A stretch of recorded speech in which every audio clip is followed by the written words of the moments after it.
কারোর সাথে কম্পেয়ার করবেন না। ও এ প্লাস পাইছে, ও সফল হয়েছে, ওর চাকচিক্য, ওইটা দেখেই হ্যাপি হবেন না। এই চাকচিক্যটাই তার পুরো লাইফ না। মানুষ যেটা শেয়ার করে ফেসবুকে, এটা হচ্ছে রিল। লাইফের কি রিল বুঝেন তো না? সবাই বুঝেন মাশাআল্লাহ। Highlighted reel. আপনি কি মনে করছেন এই যে রিলের মধ্যে যতটুকু দেখছেন এটা পুরোটাই ওর লাইফ? না রে ভাই, ওরও অনেক কষ্ট আছে, ওরও অনেক ব্যর্থতা আছে, ফেলিওর আছে, ওইটাও ঢেকে রাখে, ওটা তো প্রকাশ করে না।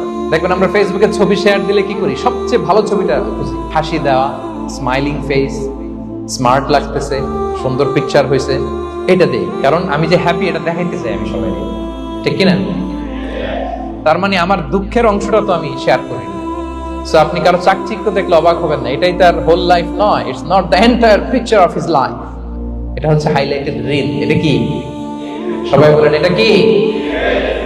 সো কখনো কম্পিট করবেন না অন্যের সাথে। তাহলে কার সাথে কম্পিট করবেন? Compete with yourself. নিজের সাথে কম্পিট করুন, নিজের সাথে কম্পিট করুন, and try to be the better version of yourself in every single day. প্রতিদিন নিজেকে একটু একটু করে ডেভেলপ করার চেষ্টা করুন।